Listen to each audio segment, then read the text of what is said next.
a tela com vocês e nós podemos começar. Então vamos lá, gente. Então, nós vamos começar aqui com o nosso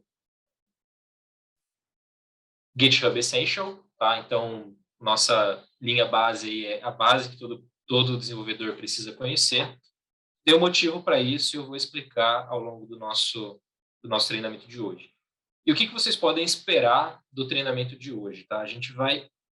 Eu gosto de trazer uma abordagem bem prática, então eu vou trazer exemplos práticos para vocês, para a gente aprender a utilizar os conceitos e os comandos do Git, tá? E o treinamento se chama GitHub Essential, mas hoje nós vamos falar de Git, e aí amanhã nós vamos falar de GitHub, tá? Para quem não sabe, tem uma grande diferença aí entre os dois. Apoio, então nós temos uma comunidade de apoio, então se vocês tiverem dúvidas, podem mandar, a gente está lá, a gente vai responder, certo?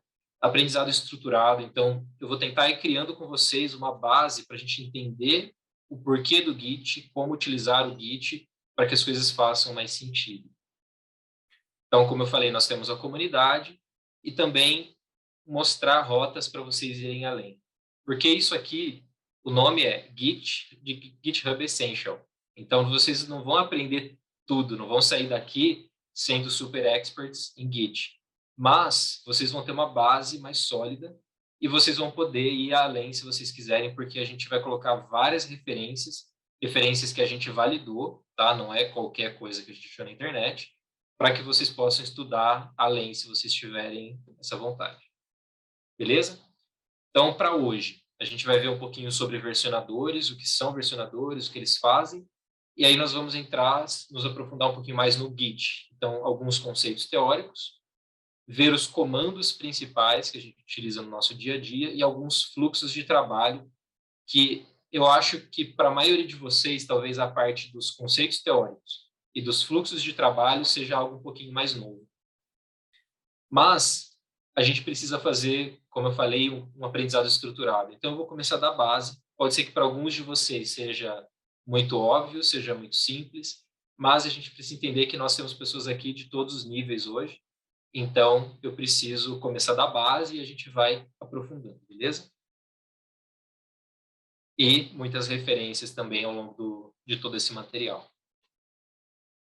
E aí, para a gente alinhar as expectativas aqui, nós não vamos abordar tudo o que tem para aprender de Git. É impossível. Tá? Se eu fosse falar tudo de Git que existe, primeiro que eu não sei tudo de Git que existe, tá? Então, mesmo trabalhando com Git há 10 anos, eu não sei tudo que tem para saber de Git.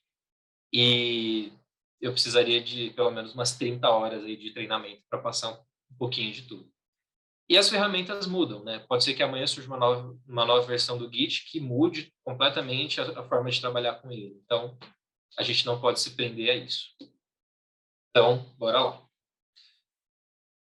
Algumas coisas, né? Algumas premissas que a gente tem que entender para compreender o porquê que existem versionadores de código. O que são essas ferramentas?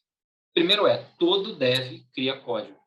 Independentemente se o cara é front-end, back-end, se ele trabalha com dados, se ele é cientista de dados, se ele trabalha com machine learning, se ele trabalha com IoT, todo dev produz código. É o resultado do nosso trabalho. Então, todo mundo produz. Então, todo dev tem que saber trabalhar com sistemas de versionamento. Eu não posso ter apenas uma cópia do meu código. Então, eu não posso ter ali só na minha máquina o código e boa. Por várias questões, segurança, por questões de compartilhamento, etc. E eu também preciso ter uma forma de trabalhar de maneira eficiente com a minha equipe. Então, se eu tiver apenas uma cópia do meu projeto, não dá certo, não consigo compartilhar. Tá? Então, essas são algumas premissas para a gente entender o porquê da existência desses sistemas de versionamento de código. E aí, como que a gente resolve, né? Nós utilizamos versionador, que em inglês é Version Control System. Então, é VCS, tá? Que vocês vão ver esse termo bastante frequentemente. Então, rapidão, o que é um versionador? É uma ferramenta para que vocês gerenciem o código-fonte de um projeto, tá? Qualquer tipo de código-fonte, isso vocês vão ver. Ele registra o histórico de todas as alterações que a gente faz nos arquivos, que isso é maravilhoso. Isso dá segurança para nós como desenvolvedores de que se eu fizer alguma coisa errada ali, eu vou conseguir reverter aquilo. Permite compartilhamento eficiente do código. Então, eu consigo trabalhar em equipes de 3 pessoas e equipes de 100 pessoas de maneiras muito eficientes que funcionam e que garantem a qualidade daquele código, daquilo que eu estou produzindo. E existem 2 tipos de versionadores, são distribuídos ou centralizados. Tá? A principal diferença entre eles é que o distribuído ele tem múltiplas cópias do código espalhadas, ele não tem apenas um lugar que possui a cópia verdadeira do meu código, e o centralizado possui. Então, essa é a principal diferença entre os 2 tipos de versionadores. Em vários lugares aqui desse material, eu deixo vários links aqui de referências, caso vocês queiram explorar e entender um pouquinho mais sobre o que é um versionador e principalmente essa diferença entre distribuído e centralizado. Eu gosto muito de usar essa pesquisa, é bem possível que vocês já tenham cruzado com ela aí, mas é uma pesquisa feita pela JetBrains, uma pesquisa anual, que é o estado do ecossistema de desenvolvedores de desenvolvedores. Eu acho, se eu não me engano, eles fazem isso desde 2018, então eles têm uma base comparativa desde 2018. E a de 2021, eles contaram com 31 mil desenvolvedores que responderam essas pesquisas, espalhados por 183 países. Então é bastante gente, dá para realmente tirar uma boa base ali do ecossistema de desenvolvimento. Se vocês quiserem, depois procurem na internet, é uma pesquisa muito legal, tem vários infográficos, várias informações interessantes, coisas até assim, que tipo de música que você gosta de ouvir enquanto você está desenvolvendo, né? Coisas que não necessariamente estão relacionadas ao código. Então, é bem interessante vocês verem. E aí eu fui tirando algumas informações legais para reforçar aqui os pontos de versionadores. A pergunta que eles fizeram, né? Qual das seguintes ferramentas você utiliza regularmente? Então, era uma pergunta com que você poderia escolher várias alternativas. E de lavada, 85% dos desenvolvedores respondem que eles utilizam uma ferramenta de colaboração de código-fonte com frequência. Então, assim, eu esperava, né, na verdade, que seria até 100%, né? Significa que 15%, que esses 15% ali estão fazendo o que com o código, né? Estão jogando no disquete. Então, é muita gente. Então, nós, como desenvolvedores, precisamos ter domínio sobre ferramentas de versionamento, porque é uma demanda do mercado e algumas vagas ainda, quando você vai olhando, eles até colocam Git lá como pré-requisito. Mas a maioria já presume que o desenvolvedor sabe Git, então eles nem colocam. Show. E aí, existem muitos e muitos e muitos versionadores diferentes, tá? São trocentas mil ferramentas diferentes. Mas eu trouxe para vocês alguns dos principais do mercado, que são mais conhecidos. Então, nós temos o Subversion, que é um sistema de controle de versão centralizado. Temos o Mercurial, que é distribuído, e temos o Git, que também é um sistema distribuído. Tá? Vai ficar claro para vocês o porquê o Git é um sistema distribuído nos próximos slides. Mas esses são os principais, mas ainda o Git, querendo ou não, é o cara que ganha de lavada de longe dos outros versionadores. Então, vantagens de nós utilizarmos um versionador do nosso projeto. Rastreabilidade. Então, é muito fácil você ver, eu tenho um arquivo, eu tenho uma classe, eu tenho um script, eu tenho qualquer coisa. Eu consigo ter muito facilmente a rastreabilidade do que aconteceu com aquele arquivo, desde os primórdios, desde quando ele começou, desde quando foi criado. Eu consigo ver e consigo, inclusive, ver quem fez as alterações. Isso dá uma segurança para o nosso projeto, para o nosso código, porque eu sei que aquele código está salvo, está guardado e eu posso revertê-lo a qualquer momento para que, sei lá, se algum erro estiver acontecendo, eu consigo reverter aquilo, que consequentemente ajuda na correção de bugs e ajuda na integração da equipe, porque todo mundo consegue compartilhar o código, consegue compartilhar produto final dos desenvolvedores. A gente brinca, né? Vocês já devem ter ouvido essa piadinha que desenvolvedor é aquela máquina que transforma café em código, né? Então, o resultado final é o código e a gente precisa ter ele seguro em algum lugar. Então, algumas situações aí do porquê usar um versionador. Reverter alterações que causam bugs, trabalhar funcionalidades diferentes ao mesmo tempo, segurar que existe um pacote seguro e testado para a gente fazer uma entrega de um projeto, visualizar alterações que foram realizadas numa linha do tempo e quem realizou, o tal do blame, né, culpar quem fez a cagada, ter o código assegurado num servidor confiável e funciona para qualquer código, independentemente da linguagem. E não apenas para código, vocês vão ver que a gente pode usar um versionador para coisas diferentes, para imagens, para documentos e etc. Tá? Então, existem muitas vantagens em usar isso. E agora vamos realmente, né, dar essa introdução aí toda só para a gente assegurar a importância de usar um versionador de código. Agora a gente vai aprofundar mais no Git. Eu me baseei muito nos meus slides nesse livro, que é um livro fantástico, recomendo fortemente que vocês leiam, que é o livro Pro Git. Foi escrito por Scott Chacon, eu não sei se é assim que fala, e Ben Straub. É um livro que é gratuito, tá? Então, ele está no site oficial do Git. Você consegue entrar lá, você consegue ler ele online, ou baixar o PDF, ou baixar o arquivo MOB lá para ler no Kindle. Ele tem várias opções. Recomendo fortemente. É um livro muito bom e os caras, assim, escrevem de uma forma fantástica, que é bem fácil de entender. Mas está em inglês, tá? Ele é parcialmente traduzido para algumas linguagens, inclusive português, mas é em inglês. Então, bora lá. Alguns dados aqui sobre o Git. Ele nasceu em 2005 por Linus Torvalds, que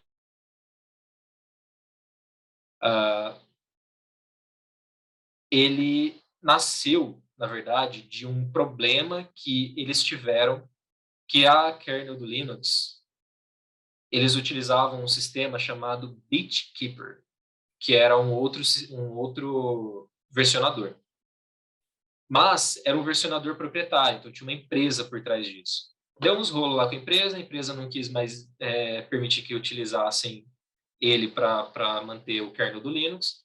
Aí a galera, né, a comunidade ficou putaça e falaram, não, então vamos criar o nosso. E o Linus encabeçou isso aí, criaram o Git a partir disso, usando tudo que eles aprenderam de errado lá, que tinha de errado no BitKeeper, para criar o Git.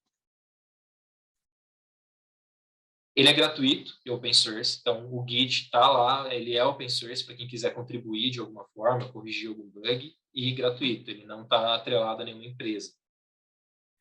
Ele é de fácil aprendizado, então é relativamente simples a gente aprender e começar a trabalhar com Git. Tá? Ele é performático, esse é um dos pontos fortes do Git, que ele é muito performático para fazer as operações. Ele é o sistema de versão de controle de versão mais usado de longe pelos desenvolvedores do mundo todo. Ele tem uma série, por ser mais usado, por ser mais conhecido, ele tem integração com praticamente qualquer IDE que a gente for utilizar, com qualquer ferramenta. Ele tem várias integrações muito legais que facilitam o dia a dia do desenvolvimento. E ele é distribuído.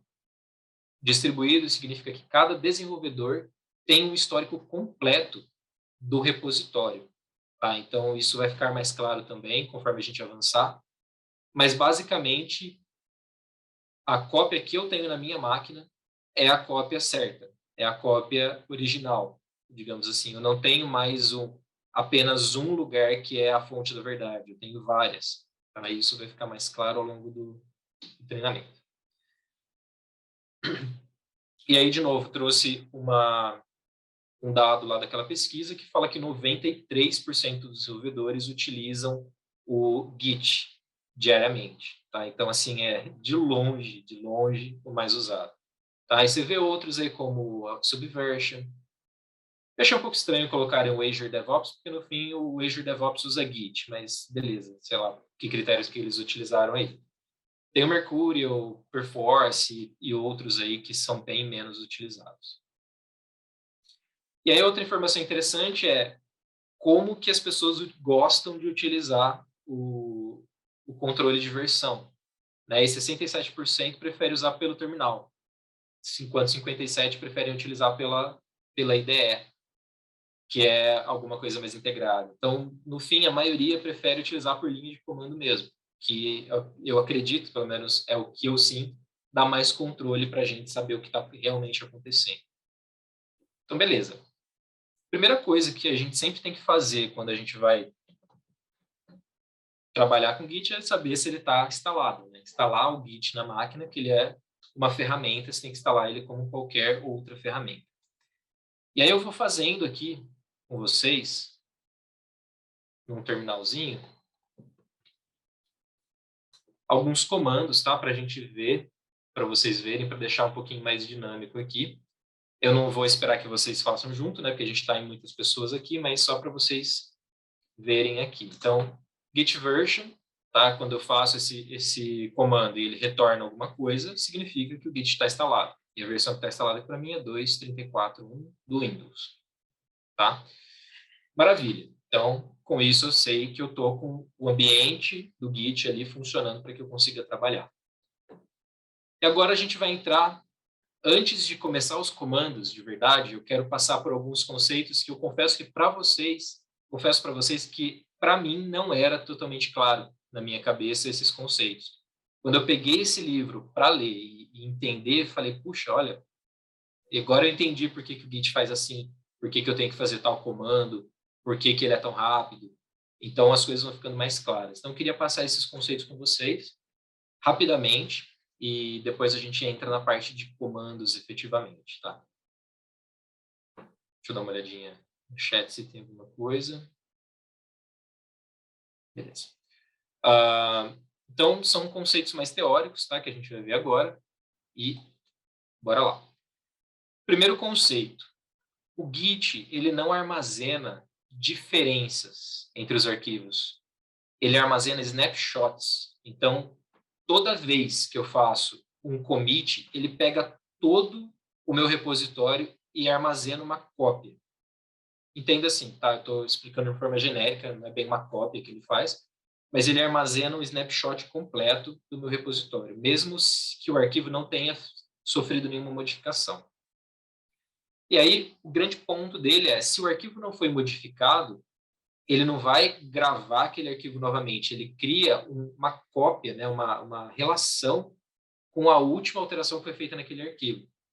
Então, isso garante que, se eu pego aquele snapshot, vai ter alguns arquivos que eu vou ter realmente ali a informação e alguns que eu vou ter uma referência a uma cópia anterior. Tá? Então, para vocês entenderem aqui, ó, se eu tenho aqui uma versão 1 que tem o arquivo A, B e C, na versão 2, eu vim e fiz uma modificação no arquivo B, por exemplo. Isso. Se eu fiz uma modificação no arquivo B, ele armazena o arquivo B. Depois eu fiz uma modificação no arquivo A, ele guarda uma modificação daquele arquivo e ele vai fazendo até que ele fique aqui com as três, tá vendo? Na versão 5 ele tem A2, B2 e C3. Tá? Então, é uma representação gráfica simples só para vocês entenderem esse ponto. Eu peguei uma frase do livro que eu achei bem interessante, que essa característica de permitir de gravar os snapshots faz com que o Git pareça mais um mini controle de sistema, um sistema de arquivos com ferramentas poderosas do que simplesmente um controlador de versões. Tá? Então, realmente, isso faz com que o Git trabalhe melhor com os arquivos. Esse é um dos pontos. Outro ponto. Praticamente qualquer operação que nós fazemos no Git é local. Ela acontece dentro do meu repositório local. E isso faz com que as coisas sejam feitas de uma forma muito rápida, porque está tudo local. Eu não preciso considerar, não preciso jogar na rede. Então, quando eu faço um commit, quando eu faço um add, tudo isso eu estou considerando o meu repositório local. E essas informações, esses metadados, eles ficam armazenados dentro de uma pasta .git, que fica na raiz do seu repositório. Talvez alguns de vocês já tenham visto essa pasta, que era uma pasta escondida, né? Mas essa pasta mantém todo o histórico. Ela é o meu repositório. Se eu apagar essa pasta, acabou, não tem mais Git. Tá? E essa pasta, a tendência é que ela vai ficando cada vez mais complexa e maior de acordo com o nosso progresso dentro de um repositório. Quando a gente faz um clone, né, de um projeto, a gente tem duas formas de iniciar o Git, que eu vou mostrar para vocês também. Nós podemos iniciar um repositório do zero, ou nós podemos clonar, ou seja, pegar um repositório que já existe e fazer uma cópia dele na nossa máquina. Quando eu faço esse clone, geralmente é um pouco mais lento, né? Concorda? Porque eu estou trazendo informações que já existem e eu estou trazendo informações dentro dessa pasta Git. Quando eu faço um Git init, é praticamente instantâneo, né? Que eu inicio um projeto do zero, porque ele está iniciando uma pasta .git ali praticamente vazia. Beleza? Então, outra frase interessante que eu achei ali no livro é que se você já usou outro tipo de ferramenta, como o SVN, o SVN eu usei ele por bastante tempo, faz muitos, muitos anos que eu não uso, mas não era uma ferramenta lá muito boa, porque tem esse overhead da rede. Às vezes vai bem, às vezes não vai. Então eu usei, sei lá, há 13 anos atrás, que a internet também nem era lá essas coisas. Mas quando a gente muda para o Git, a gente vê que isso muda demais porque as coisas são muito rápidas. E aí a gente tem, de certa forma, uma ilusão de que as coisas estão sendo muito instantâneas, mas não são. Beleza? E aí eu até achei interessante aqui que eles fazem uma brincadeira, né? Que você acha que o Git, que os deuses da velocidade deram poderes irreais, né? Poderes sobrenaturais para o Git. O Git ele trabalha com integridade dos dados. Tá? Então, todas as operações que eu faço, quando eu faço um commit, ele faz um checksum, que é uma operação para verificar todo o conteúdo daquele commit que eu estou fazendo e gerar um hash, que ele usa essa operação aqui, esse hash SHA1. Então, o Git ele armazena tudo na base, não pelo nome do arquivo. Então, se eu fiz uma modificação lá no arquivo classe XPTO, ele não vai guardar a classe XPTO, ele vai criar um checksum e vai guardar isso lá dentro da pasta Git, tá? Isso aqui eu estou explicando um overview, tá, gente? Eu também não sei assim exatamente como as coisas funcionam por baixo dos panos, mas só para dizer para vocês que o Git trabalha com integridade e ele gera um código parecido com isso aqui. Para quem já deu um Git log, já deve ter visto esses códigos aqui. Ele não mostra o código completo, ele mostra os primeiros caracteres ali do código gerado pelo hash. Então, vocês com certeza já devem ter visto isso aí quando viram os logs. Então, tudo no Git é checksummed, né? É verificado por essa operação. E isso significa que é impossível, os caras afirmaram isso, é impossível que a gente mude qualquer coisa dentro ali da minha working tree, dentro do meu repositório, sem que o Git saiba que eu modifiquei. Tá? Então, os caras afirmam isso, então a gente confia, né? Que é impossível o Git deixar passar alguma modificação que a gente fez, porque ele checa o conteúdo. O Git, geralmente, ele apenas vai adicionando dados. Ele não apaga, ele não refaz, ele adiciona. Então, sempre vai como uma pilha, né? Vai lá adicionando. Porque praticamente, né? Porque existem operações que a gente consegue fazer para reverter algumas coisas quando a gente quer. Né? A gente consegue reverter um commit, a gente consegue mudar uma mensagem do último commit, algumas coisas assim. Mas, praticamente, tudo que a gente faz é só adicionando. E isso garante que a gente possa reverter as coisas, dar segurança para a gente que as coisas que eu fiz no passado estão lá armazenadas. E faz com que a base do histórico que está lá na pasta .git cresça consideravelmente. Tá? Então, aquela pasta vai ficando cada vez maior.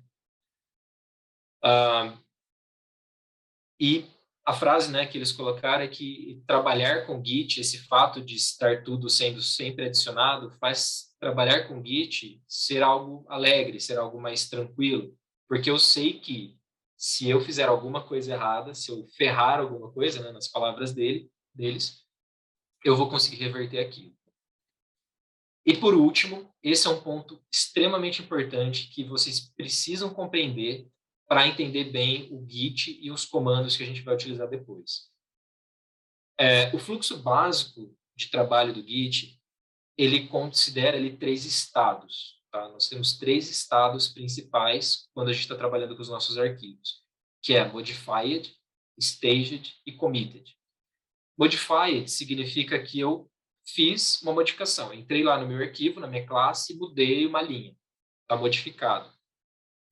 Working tree é um outro conceito importante. Working tree é tudo aquilo que está no meu repositório. É a minha árvore de trabalho. Tá? Então, as pastas e as subpastas, os arquivos, tudo que está ali é a minha working tree. Então, qualquer modificação que eu faça, faz com que o meu arquivo fique gravado como um estado modified. Tá? Quando eu quero realmente colocar os meus arquivos no repositório e falar, ó, Git, faz um snapshot desse arquivo para mim e guarda. Eu tenho que fazer primeiro um stage. Ele tem uma área intermediária. Então, eu tenho os meus arquivos modificados, ele tem uma área intermediária que é o staging, é a área de staging, onde eu coloco os meus arquivos para serem comitados. Eu não preciso colocar todas as minhas modificações de uma vez, eu posso colocar um arquivo, outro arquivo, e fazendo commits parciais, eu preciso fazer commits todos de uma vez também. E depois disso, quando eu faço efetivamente o commit, ele pega tudo e joga para um terceiro estado, que é committed. Você faz o commit e os arquivos todos que estão em stage vão para a pasta .git. Não o arquivo em si, né, mas os metadados dele ficam guardados ali. Então, ele adiciona um snapshot do nosso repositório. Tá? Então, é importante entender esses 3 pontos, tá? Aqui tem um gráfico para mostrar mais ou menos como que funciona. Então, eu tenho meu working directory, que são os meus arquivos. Fiz modificações. Mandei para o stage, tá? Ele fica aqui no meu staging area. E depois eu faço commit e ele fica guardado, né? No meu Git, na minha pasta Git, tá? Que é o directory. E aí, se eu fizer um checkout do projeto, digamos assim, para um commit específico, ou mudar de branch, ou qualquer coisa assim, ele pega desse Git repository e joga para o meu working directory. Tá? Então, isso também vai ficar mais claro conforme a gente for avançando. Beleza, gente? Esses 5 conceitos aqui são bastante importantes, mas dos 5, esse é o mais importante. A gente entender que existem esses 3 estágios de um arquivo para que a gente consiga trabalhar bem com o Git. Show! Vamos continuar, então, com os conceitos do Git e comandos. Tá? Essa é a parte mais mão na massa mesmo, que talvez vocês já conheçam muitas dessas coisas. Muitos desses comandos, com certeza, para quem já trabalhou com Git, conhece a maioria deles. Mas é importante a gente entender que existem formas de trabalhar ali, o que acontece com cada comando que a gente realiza. Então, beleza. O primeiro conceito que a gente precisa entender, que provavelmente você já conhece, é o conceito de repositório. Tá? Então, repositório não é uma pasta. Tá? O repositório, ele não é assim, fui lá, criei uma pasta e joguei o Git, então a minha pasta é o repositório. Não, o repositório, ele é o armazenamento virtual do seu projeto. Ele representa ali todo o seu histórico. Ele não é só os seus arquivos ali no momento. Ele é o histórico, ele é as tags, ele é os branches, ele contém todas as informações que o Git precisa para conseguir trabalhar com aquela working tree, com aquele repositório, com aqueles arquivos. Ele permite registrar e visualizar as versões do seu código. Como ele vai tirando snapshots de tudo, eu consigo ver quais arquivos foram modificados em um determinado momento, eu consigo ver quem modificou, está tudo armazenado dentro do seu repositório. Como eu já comentei, ele possui uma subpasta .git, que é uma pasta escondida, né? Inclusive no Windows ele nem mostra essa pasta. Por padrão, toda pasta que começa com ponto no Windows ele esconde, nem deixa a gente ver. você tem que ir lá e abrir realmente a configuração e fazer com que você consiga ver. Outros, o Linux, por exemplo, ele permite que você veja. Mas essa pasta ela é sagrada, a gente não pode apagar ela, porque senão a gente ferra o nosso repositório e aí eu tenho que apagar tudo e começar de novo, fazer um clone de novo. Tá? Show. Então, ó, eu tirei um print aqui de um repositório que tem a pastinha Git, certo? Então, vamos lá, começando realmente com a mão na massa aí. A gente tem duas formas de inicializar um repositório. Então, quando eu estou trabalhando com Git, eu estou lá no meu projeto e quero começar a trabalhar com Git com ele. Eu tenho duas formas. Se eu estou num projeto que não tem nada ainda, tipo, estou começando ele agora, totalmente zerado, eu posso começar ele com Git init. Se eu estou, na verdade, pegando um projeto que o meu colega lá começou já está hospedado no GitHub, ou no Bitbucket, ou no GitLab, ou seja lá onde for, ou na máquina dele mesmo, eu preciso puxar uma versão daquilo, eu uso o Git clone. Tá? Então, são duas formas diferentes da gente começar um projeto no Git. O Git init, ele é simples, você começa um projeto assim, zerado. O Git clone, ele não apenas copia o conteúdo, mas ele já copia o conteúdo e ele cria uma associação, ele faz um track entre o repositório que você está criando e o repositório de onde você está puxando as coisas, que no caso é um remote. Aí eu vou explicar também o conceito de remote para vocês. Mas para começar, vamos no Git init, tá? Que é o mais simples, então a gente vai começar com ele. Então, por exemplo, tá? Eu vou fazer aqui um exercício com vocês rapidinho. Vocês estão vendo o meu terminal, né? Imagino. Só faz um joinha assim que eu. Beleza.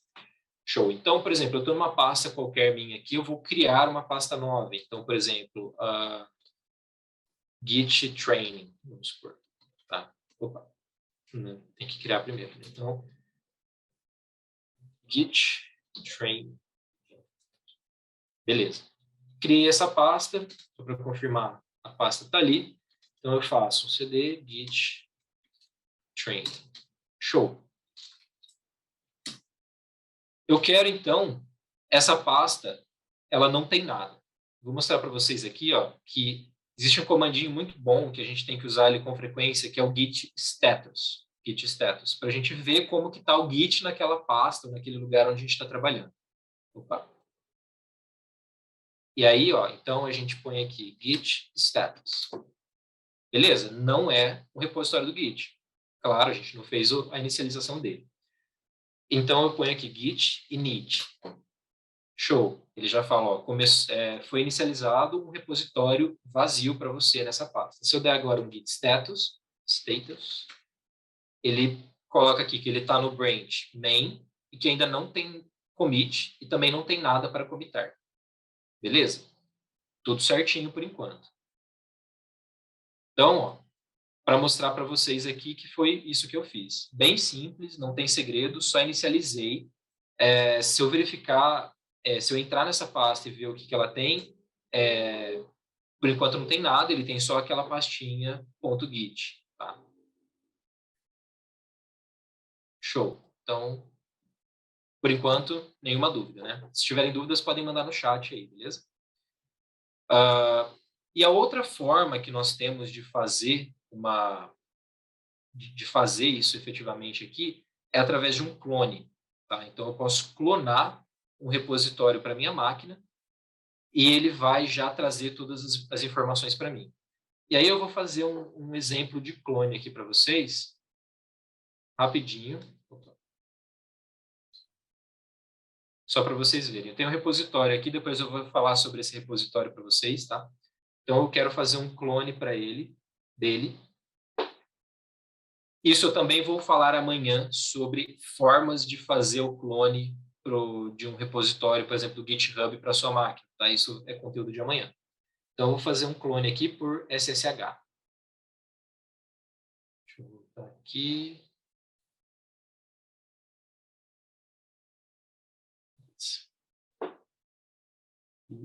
Abrir o terminal. Show. Então, eu vou eu vou fazer o clone aqui. Então, git clone e a URL efetivamente que eu quero fazer a clonagem. Então, ou eu posso fazer por HTTPS, que aí eu utilizo uma URL mesmo, ou eu posso fazer por SSH, que aí é essa forma de fazer. Existem outras formas da gente fazer também usando outras ferramentas, tá? Mas isso é conteúdo de amanhã. Show! Fiz o clone, ó, ele está fazendo o clone do GitHub e vocês vão ver aqui que ele colocou os objetos, etc, etc. Se eu entrar aqui em GitHub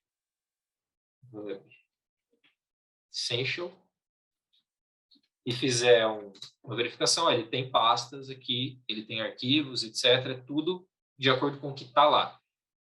Se eu fizer um git status, ele me mostra que ele está no branch main e por aí vai. Só que esse é um repositório que já existe.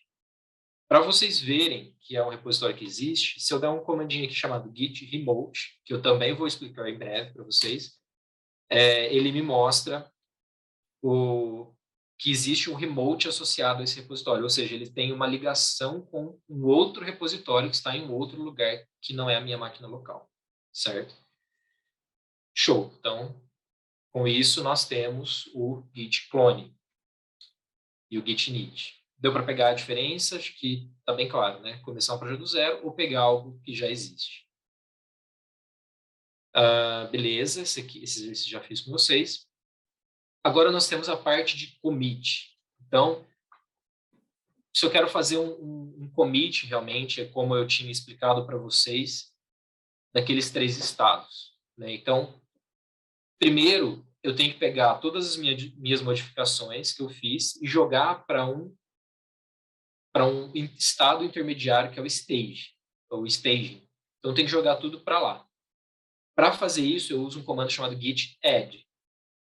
Então, jogo tudo para lá. A partir do momento que está tudo beleza, eu quero jogar aquilo, então, para o meu repositório como um histórico. Eu quero que ele armazene o histórico daquele arquivo.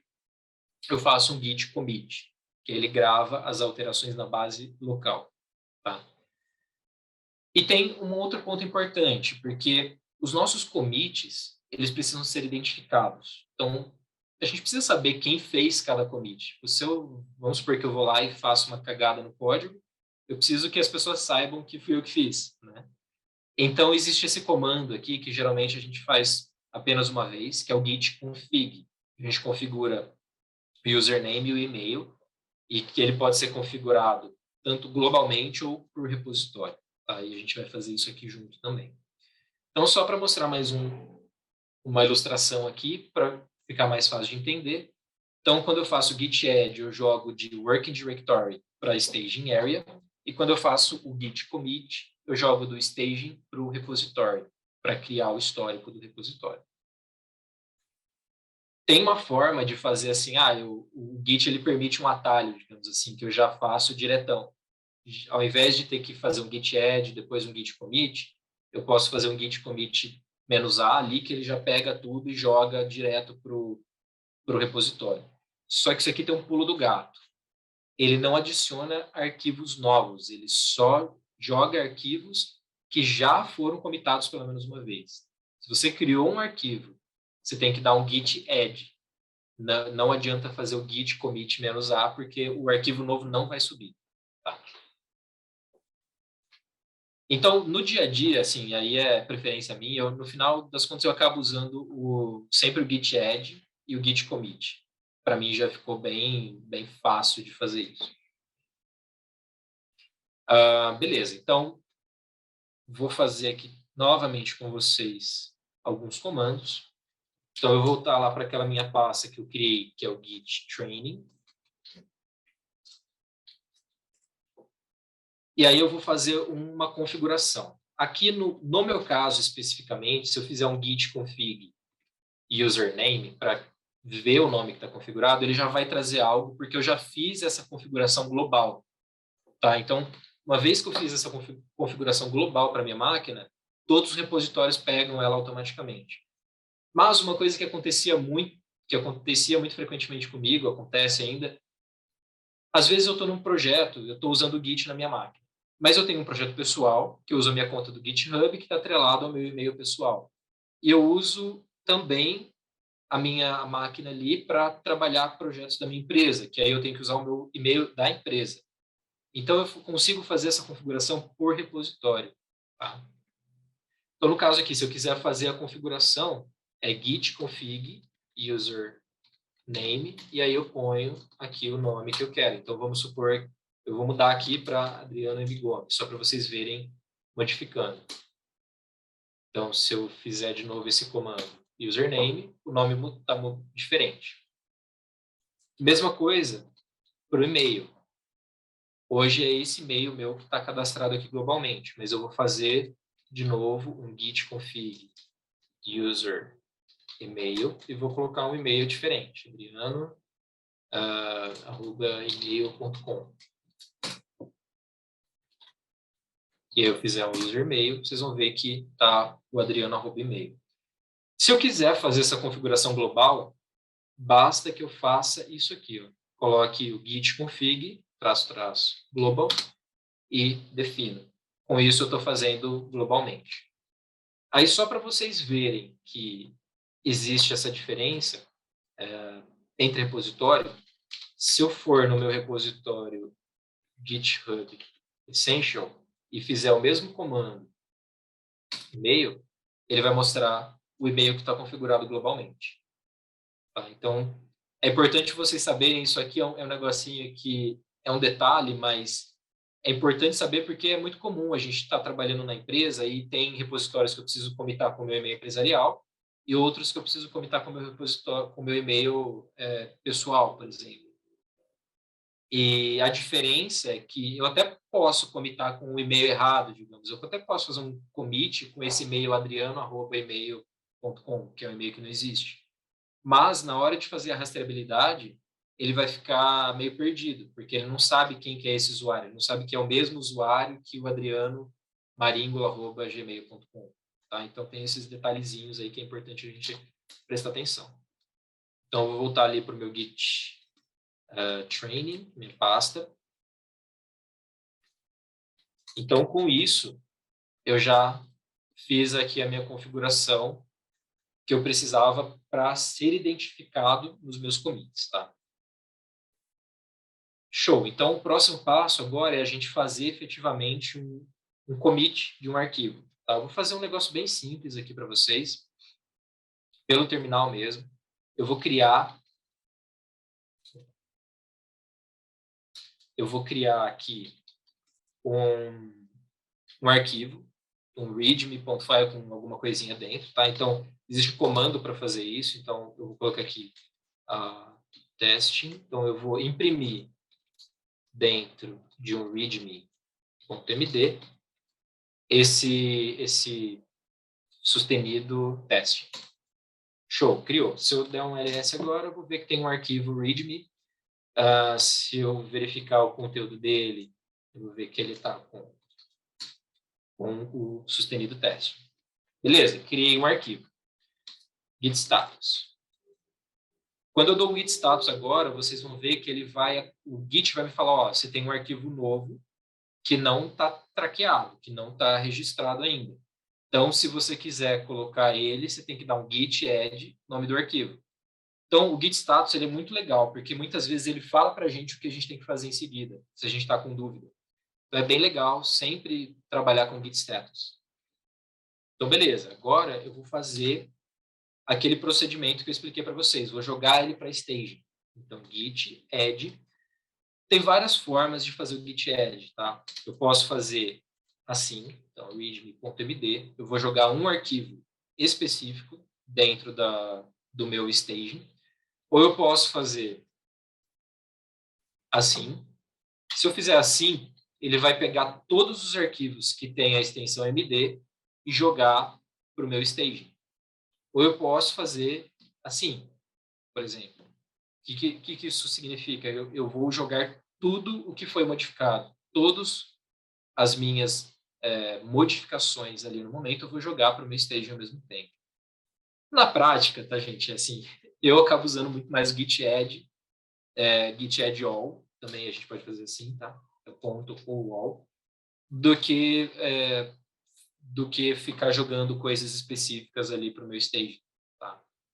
Mas aí vai de cada desenvolvedor. Então, aqui eu vou fazer o git add readme md. Beleza. Então, eu vou dar o git status de novo aqui. Show. Ele diz que existem mudanças para serem commitadas. Tá vendo? Changes to be committed.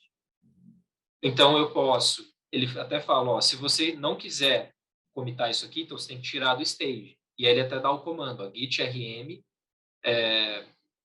cached file to one stage, tá?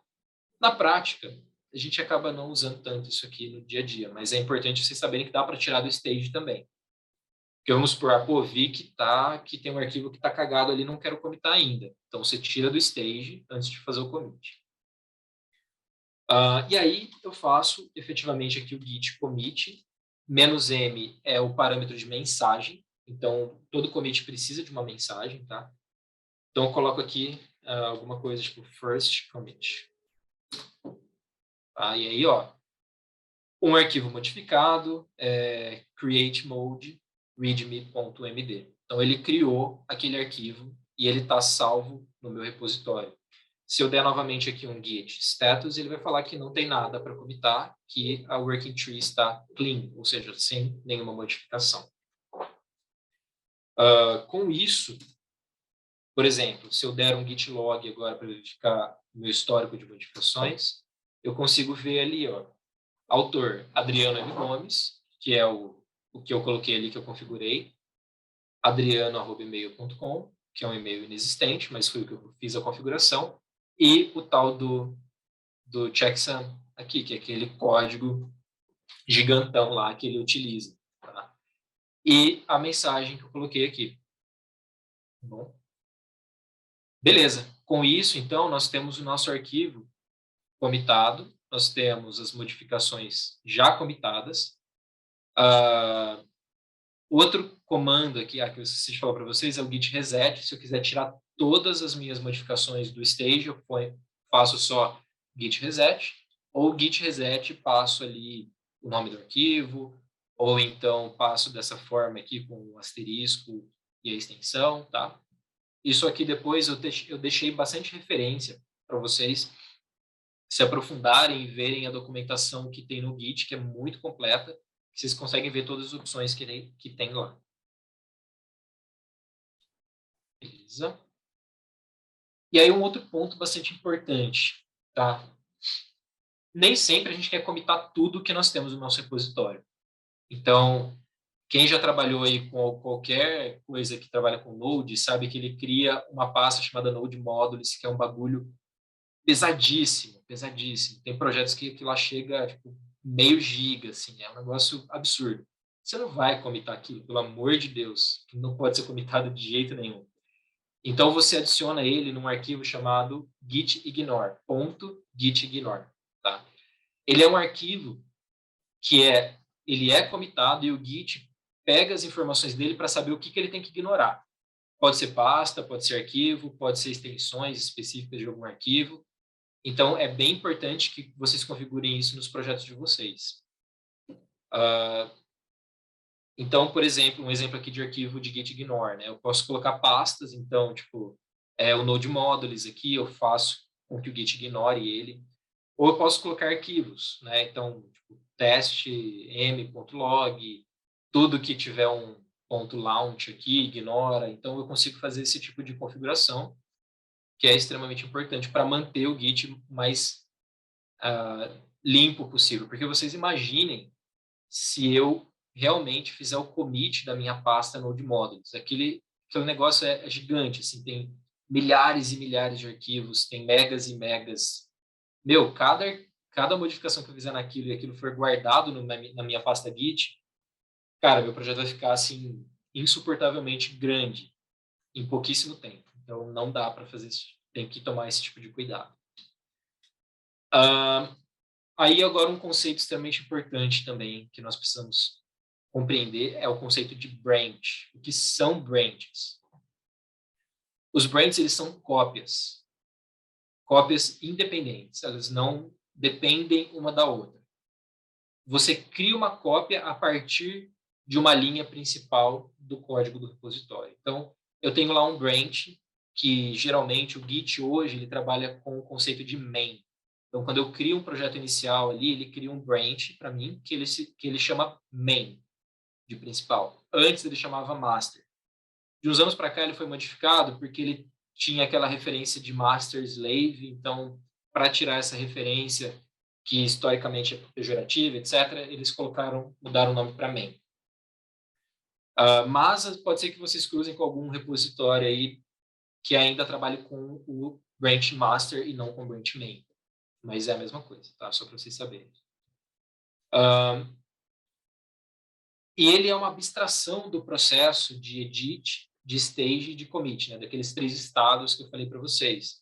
Porque cada branch vai manter o seu próprio registro desses estados. Cada um mantém de uma forma independente uma da outra. Então, eu posso abrir 2 branches, criar coisas completamente diferentes neles e depois juntar eles novamente, tá? Que é o próximo passo que eu vou explicar para vocês, que é o merge. Os nomes dos brands vocês podem definir conforme vocês querem. Então, posso colocar abobrinha, etc. Até o branch main eu posso mudar o nome dele, tá? Não tem nada de especial com o nome main, não é reservado. Se eu quiser mudar o main para master, eu posso. Se eu quiser mudar o main para principal, eu posso. Para quem trabalhou com SVN, se quiser mudar o nome main para trunk, pode também, então tanto faz. E no Git, a manipulação de branches é muito performática. Isso é uma coisa que dá muita produtividade para o desenvolvedor, porque eu consigo mudar de branch de uma forma muito fácil. E eu vou falar sobre esses 2 comandinhos aqui, que é git branch e git checkout. Tá? E algumas características aí bem importantes de uso dos branches. Tá? Você consegue mudar de contexto sem atrito nenhum. Então, estou trabalhando num branch. Quero criar um outro branch. Eu posso criar um outro branch a partir da master. Eu posso criar um outro branch a partir do branch que eu estou. E começar a fazer outras ramificações. É muito fácil de fazer isso. Eu consigo criar código baseado em função. Então, posso criar branches específicos para trabalhar com funcionalidades específicas. Não preciso trabalhar num branch só, jogando tudo lá dentro. Tá? Eu posso criar branches diferentes. Ele tem um fluxo que ele se baseia nessas funcionalidades. Então, eu consigo criar um fluxo, que eu vou até falar para vocês no final, ali, se der tempo, sobre Git Flow. Eu consigo criar branches diferentes ali, de acordo com a funcionalidade que eu estou trabalhando. E um conceito muito importante, que é experimentação descartável, que os caras do livro ali do ProGit colocaram. Eu tenho liberdade de criação, tenho liberdade de experimentar. Eu posso criar um branch e trocar a versão do Java ali e deixar quebrar tudo, não tem problema, porque eu estou criando aquilo num branch separado. Aquilo pode ser revertido, ou eu posso simplesmente jogar aquele branch fora e acabou, não tem problema nenhum. Tá? Então, isso é um recurso muito legal para quem trabalha com Git. E aí, uma frase dos caras lá do livro, né, do Scott e do Ben, que entender e dominar esse conceito de branch, né, essa funcionalidade de branch, dá uma ferramenta muito forte e única para que os desenvolvedores consigam mudar a forma como eles trabalham. Tá? Então, entender isso é extremamente importante. Beleza, vamos lá para o nosso exemplo. Então, aqui eu vou criar um branch diferente, tá? Então, só para mostrar para vocês aqui, um comando que eu utilizo para verificar quais branches eu tenho no meu Git local é git branch. Ele vai listar para mim. Hoje eu só tenho um, que é o branch main, e é o branch onde eu estou agora. O verdinho, esse asterisco verdinho aqui, indica que é o branch que eu estou. Tá? Se eu mudar o meu branch, se eu quiser criar um branch novo, eu faço assim, ó, git checkout. O checkout, eu consigo criar o branch usando o comando git branch, ou eu consigo criar um novo branch usando o checkout, passando um parâmetro, que é o "-b". Então, eu vou criar aqui um branch 01. Beleza? Então, ele fala aqui, você trocou para um branch chamado 01. Se eu der aqui um git branch, agora ele me mostra que eu tenho 2 branches, o branch 01 e o main. Da mesma forma que eu fiz a mudança, né, para um novo branch, eu posso voltar para main se eu quiser. Só que aí eu não vou passar o "-b", que o "-b" indica crie o branch para mim. Então, eu vou falar aqui git checkout main. Gente, não se preocupem, tá? Às vezes eu estou indo um pouquinho rápido, assim, com os comandos, etc. Não se preocupem, esse material vocês vão ter ele depois para vocês verem, para quem tiver com dúvidas. E isso aqui é prática, tá? Então, a prática vai fazer com que vocês tenham fluidez para saber quais comandos utilizar. Se eu der um git branch aqui, eu vou ver que agora eu mudei de novo para o main. Beleza? Então, vamos lá. Eu quero fazer agora... Deixa eu ver se eu fiz todas as modificações que eu queria aqui. Beleza, então eu tenho 2 branches agora e eu posso fazer uma modificação específica no branch git checkout branch 1. Posso vir aqui e fazer uma modificação específica. Então, ó, vou criar um arquivo novo aqui que é o teste.md. Se eu der um ls, eu tenho aqui, ó, o readme e o teste. Agora eu tenho 2 arquivos no branch 1, certo? Git status, ele vai me falar que eu tenho aqui um arquivo para ser modificado. Se eu tentar agora fazer git checkout main, mudei para o main, normalmente, só que aí tem um porém.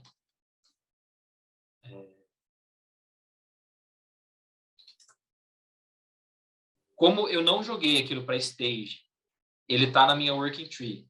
Eu fiz a modificação para o main e ele trouxe as alterações junto comigo. Então, se eu não faço um commit naquele branch específico, ele vai trazer as alterações junto comigo para serem modificadas, tá? Então, ó, eu estou na main e ele continua dizendo que eu tenho um arquivo untracked aqui. Então, eu volto, por exemplo, para o branch 1 e ele tem o meu arquivo. Eu vou fazer o esquema lá de git add, git commit, second commit. Beleza, então agora ele fez aqui o commit, git log, ele vai me mostrar first commit, second commit. Se agora eu voltar em git checkout main e fizer um ls, vocês vão ver que o arquivo não está mais aqui, porque eu comitei ele naquele branch. Joguei ele para stage e comitei ele lá. Ele não está mais no main. Tá? Ele está apenas lá naquele, se eu der um git log, ele não vai mostrar o second commit, ele mostra só o first. Tá? Então, essas coisinhas é importante a gente entender a diferença também. Tem muito mais para falar sobre brands, tá, gente? Muito, muito mais. Mas, assim, eu vou me ater a isso que é o básico para a gente trabalhar ali com os brands. E depois vocês podem explorar mais. Nós temos também o conceito de tag dentro do Git. As tags nada mais são do que brands que não se modificam. Você vai criar um snapshot específico de um momento do branch, mas o Git, quando você cria ele meio que assim, ele entende que aquilo lá é um branch especial, eu não posso mexer nele, e ele fica armazenado. Para que serve a tag? Para a gente fazer um controle de releases e versões. Então, eu estou lá trabalhando com o meu software, quero gerar a versão 1 do meu software. Eu pego aquele código e crio uma tag. Porque se eu precisar fazer uma correção, se eu precisar voltar uma versão, se eu precisar fazer qualquer coisa nesse sentido, com a tag fica muito mais fácil. Dá para fazer com branch? Dá, só que vocês concordam que, assim, é muito mais fácil você colocar um bookmark ali, né? Tipo, nem quando você está lendo um livro. Se você está lendo um livro e gostou de uma página específica, você vai e coloca uma fitinha ali, né, para marcar aquela página. E aí você sabe exatamente onde você tem que voltar se você quiser voltar naquele conteúdo. Se você só gravar o número da página, você vai ter que ir folheando, né? Você vai ter que ir voltando de um em um. É a mesma coisa com o Git. Se a gente tiver confiar apenas no branch, você vai ter que ir voltando commit a commit até ver qual é o commit certo que você quer utilizar para fazer uma correção ou voltar a uma versão específica.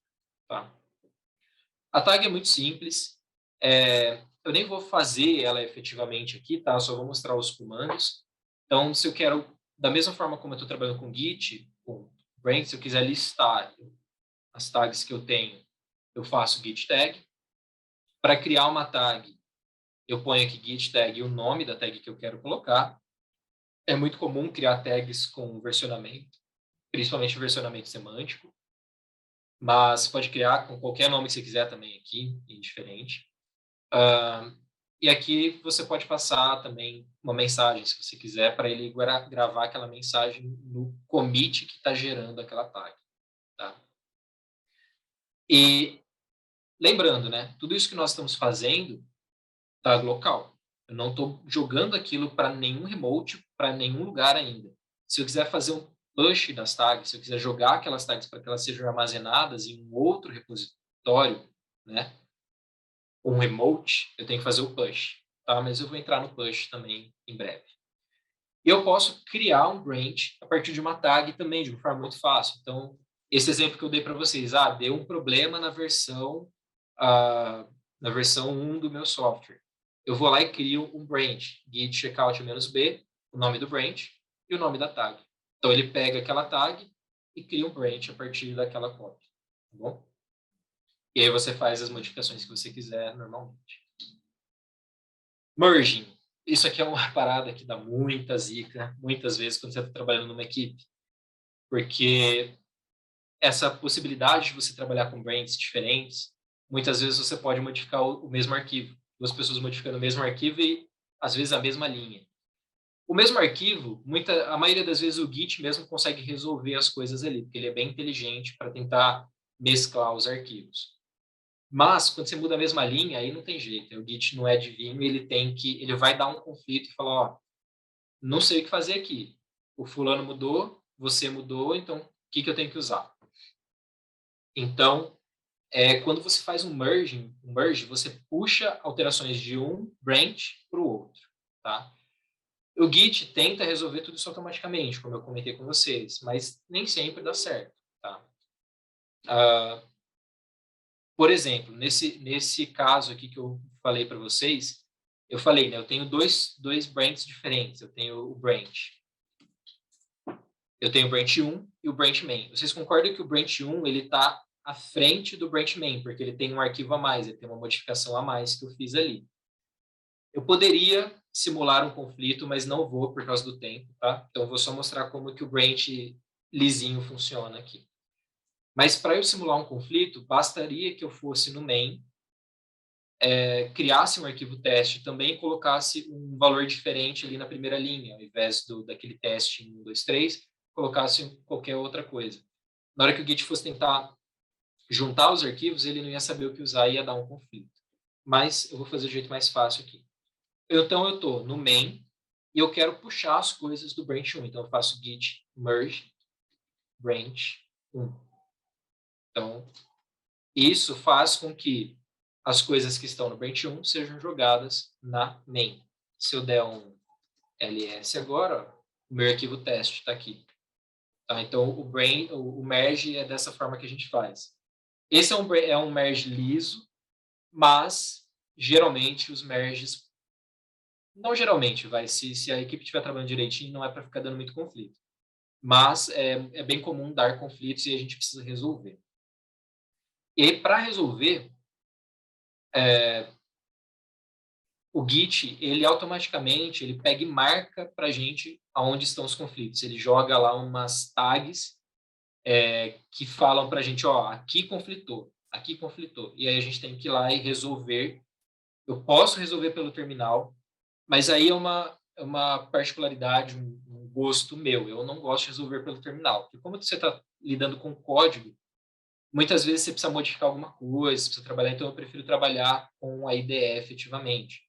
E aí você pode trabalhar no VS Code, no TextPad, seja lá o que for. Tá? Então, por exemplo, quando eu faço um git, um merge, e ele dá conflito, ele dá esse recado para mim, que deu um conflito no arquivo X. E aí ele fala, você tem que resolver antes de comitar, porque você não vai poder comitar desse jeito. E a forma como o Git faz é colocando essas marcações aqui, ó, tá vendo? Esse monte de sinal de menor igual e esse monte de sinal de maior aqui. Então, ele está indicando para mim que isso aqui veio do branch que eu estou puxando. Melhor, contrário. Isso aqui é o que está aqui no current change, né? No branch que eu estou trabalhando, essa é a minha modificação. E essa aqui é a modificação que está vindo do branch que eu estou puxando. E aí ele dá esse conflito e eu tenho que resolver.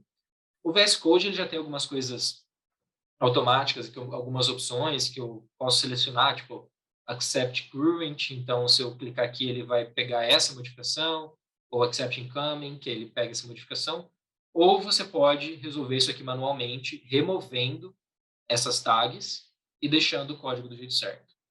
Beleza? É assim que a gente resolve conflitos. Git log. Então, lista os últimos commits que foram feitos no branch.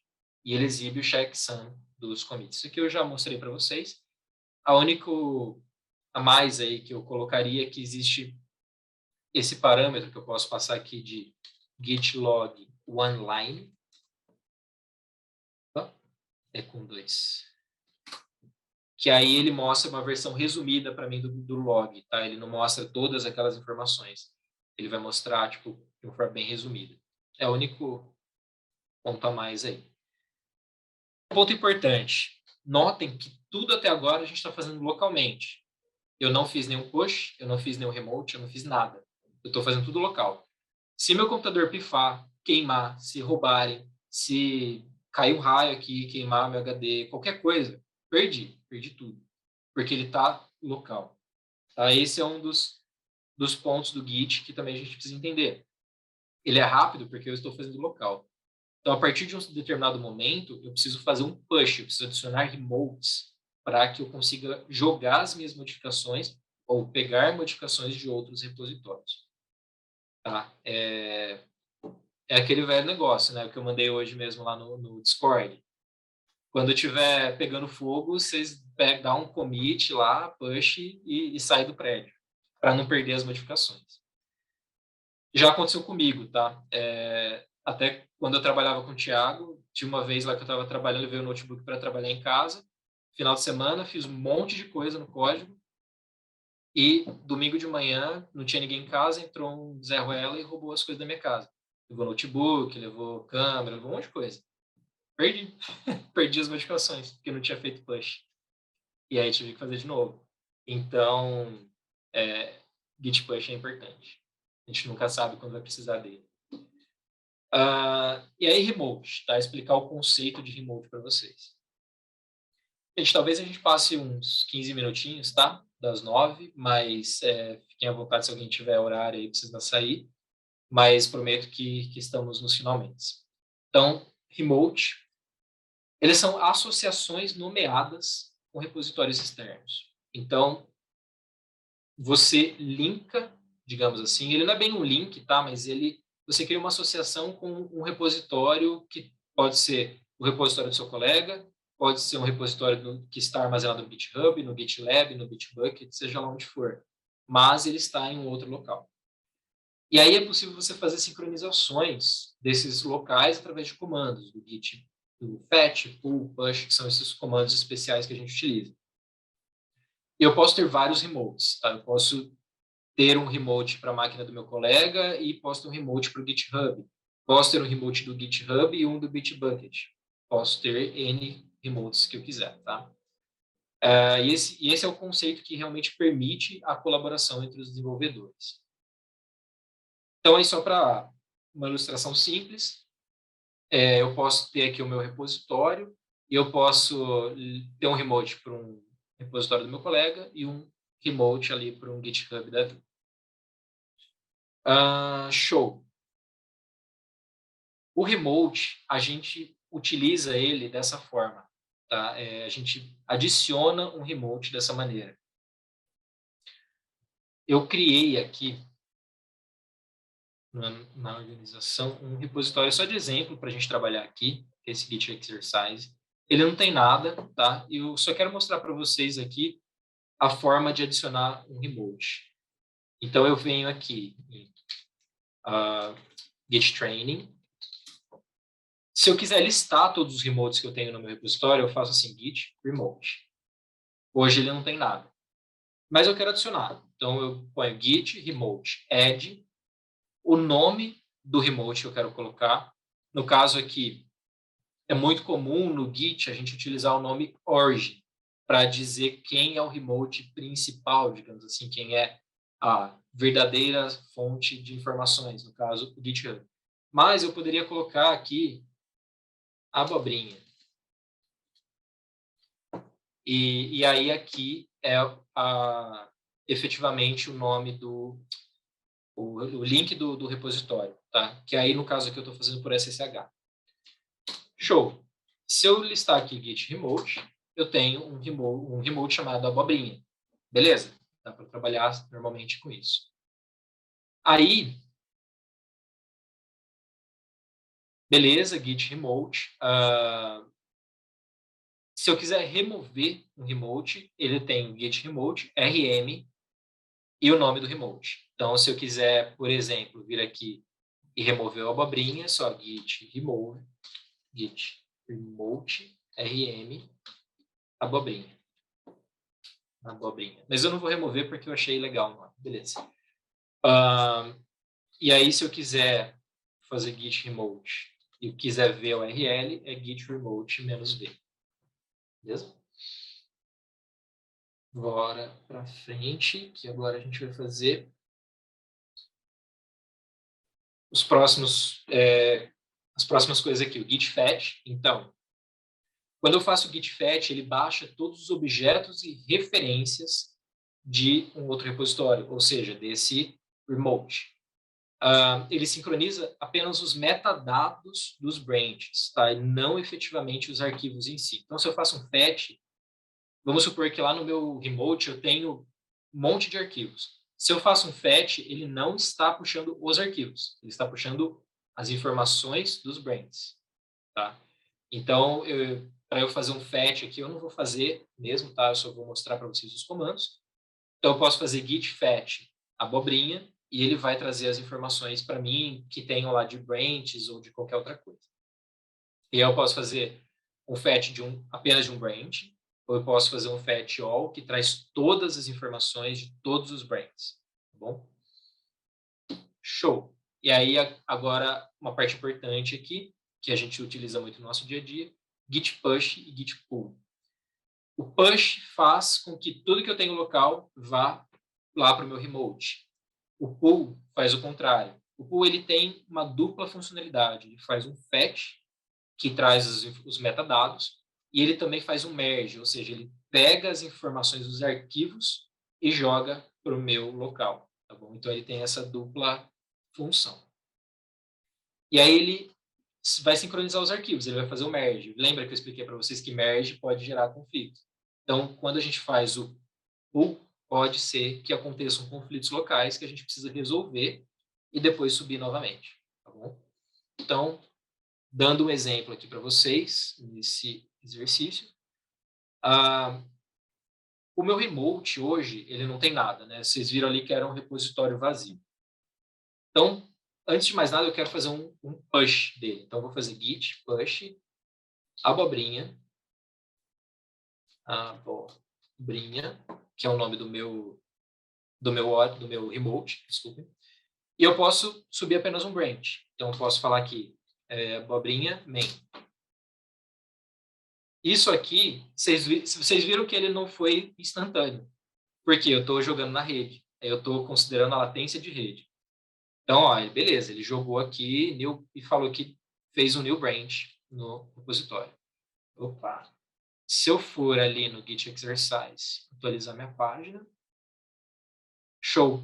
Uau, tá vendo? Eu tenho agora os meus arquivos aqui.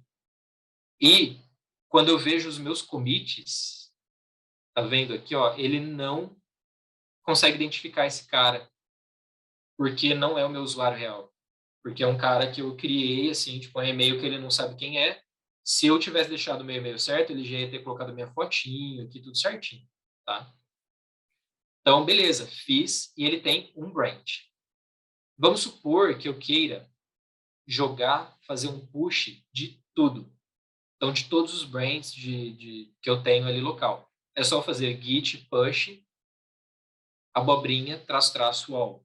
Se eu quiser jogar as tags, git push, abobrinha, traço, traço, tags, e por aí vai, tá bom? Então, é dessa forma que a gente trabalha, dessa forma que a gente joga todos os nossos arquivos para um remote. Beleza? Esses são os comandos principais que a gente precisa para trabalhar no nosso dia a dia com o Git, tá? E uma coisa importante, gente, que eu deixo para vocês. Evite a todo custo usar os comandos com "-f" ou "-force". O que é isso? Todos os comandos eles têm essa opção, "-force". Mas o "-force" é, tipo, você está basicamente falando assim, desculpem o termo, mas foda-se tudo e eu quero que a minha alteração sobreponha a qualquer coisa. Então, tipo, cara, não façam isso, porque, assim, tá errado. Se a equipe estiver trabalhando direito, se a equipe estiver trabalhando certinho, fazendo commits frequentes, fazendo push frequente, integrando as coisas na main quando necessário, etc., não é para precisar usar o force. Mas se for usar, saiba o que você está fazendo. Senão a probabilidade de você fazer alguma coisa errada, de ferrar o código, é muito grande. Beleza? E para terminar aqui um conteúdo bônus, digamos assim, que não é algo tão comum. Eu acredito que a maioria dos desenvolvedores que trabalham com Git não tem muito domínio sobre essa parte de workflows. Muitas vezes eles usam workflows, mas eles não sabem que aquilo é um workflow. Então eu vou explicar para vocês um pouquinho sobre ele, sobre os workflows que podem ser utilizados no Git, tá? E são alguns. Workflow basicamente é uma forma de você trabalhar e padronizar o uso dos seus branches dentro de um projeto. E a ideia disso é proteger o código final, proteger o código de mudanças indesejadas, de coisas que não deveriam estar ali, e de ter um código entregável mais simples e mais seguro. Tá? Então, as características do Git que permitem você trabalhar com workflow são que ele é distribuído, que ele trabalha com ramificações simplificadas, ou seja, branches. É muito fácil trabalhar com branches no Git. E a fácil contribuição que essa parte de criar remotes permite. Tá bom? Em contraste com os CVCS, que são os controles de versões centralizados, o Git permite que você faça workflows muito diferentes. Para quem já trabalhou com Subversion aí, sabe que ele não tem isso. Ele tem um workflow e é aquilo que você tem que fazer e ponto. Então, os sistemas distribuídos têm essa flexibilidade. Então, alguns workflows, que inclusive estão no site do Git, que ele sugere ali. Quando a gente está trabalhando numa equipe pequena, no nosso dia a dia, geralmente a gente trabalha com esse modelo, que é o Centralized Workflow. No fim das contas, ele meio que simula um controle de versões centralizado, como o Subversion. Você tem lá o Shared Repository, que está, por exemplo, no GitHub, e aí você tem, cada desenvolvedor que trabalha com aquilo tem o seu próprio repositório. Tá? Então, e aí você trafega, você manda informações, puxa informações e manda para esse shared repository. Tem o Integration Manager Workflow, que isso aqui é muito comum quando a gente está trabalhando num sistema que você precisa garantir que aquele repositório que está ali, ele está seguro, ele só tem código que uma pessoa que passou pela aprovação de pessoas especializadas. Então, ele vai trabalhar geralmente dessa forma. Ele tem lá os desenvolvedores, eles têm os seus repositórios, que eles vão puxando as informações, trabalhando, etc. E eles puxam informações do Blessed ou do repositório abençoado. E quando eles vão mandar informações, eles mandam para o repositório Integration Manager, que é o que vai fazer a moderação daquele código. E ele aprova ou não a modificação para ir para o Blessed Repository. Geralmente, quando você faz contribuições open source, se você for contribuir, por exemplo, no GitHub, no Git, no código do Git, vamos supor, vai ser algo assim, porque não é qualquer coisa que você comita lá que os caras vão aprovar. Aqui tem que passar por teste, tem que ver se não vai quebrar nada. Então, geralmente é esse modelo que eles utilizam. Eles só vão jogar para o repositório final, para o abençoado, se passar pela aprovação do Integration Manager.